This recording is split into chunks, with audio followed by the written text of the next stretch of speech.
Imaginez-vous, vous êtes assis à une terrasse de café en train de discuter avec un ami entrepreneur.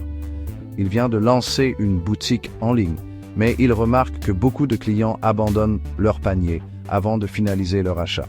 Il a investi dans la publicité, optimisé son site, mais les ventes ne décollent pas. Pourquoi? Il n'en a aucune idée. Et c'est là que vous intervenez. Vous lui dites « Arrêtons de deviner et commençons à identifier méthodiquement le vrai problème. » Étape 1. L'idéation axée sur le problème. Avant de penser à une solution, il faut comprendre le véritable problème rencontré par les utilisateurs.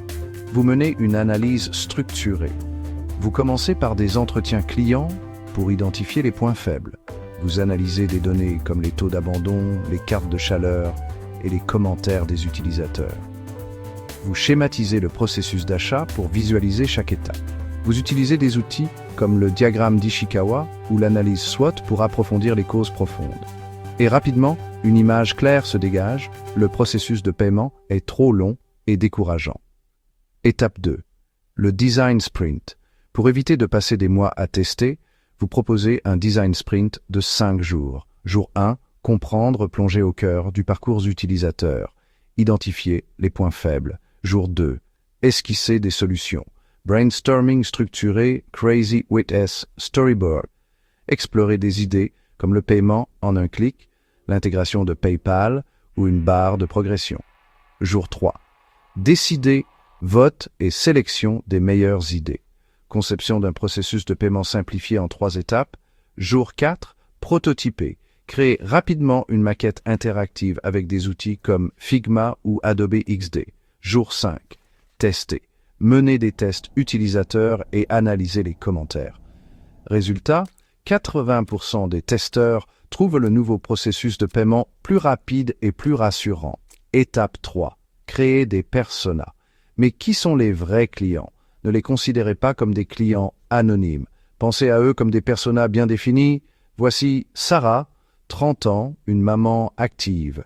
Elle fait ses achats en ligne entre 2 réunions. Son besoin, un paiement rapide et fluide. Et Lucas, 25 ans, un passionné de technologie. Il aime comparer avant d'acheter. Solution? Une option, enregistrer mon panier. Avec ces personas en tête, vous affinez votre solution et personnalisez l'expérience utilisateur. Étape 4. Optimiser le parcours client. L'expérience client ne commence pas au moment du paiement. Elle commence lorsque Sarah voit une publicité sur Instagram ou lorsque Lucas fait une recherche sur Google. Cartographiez chaque phase. 1. Découverte, publicité, réseaux sociaux, référencement. 2. Considération, exploration des produits, avis client. 3. Décision, ajout au panier, paiement. 4. Fidélisation, email post-achat, service client. Chaque détail compte. Un site qui met 3 secondes de trop à charger?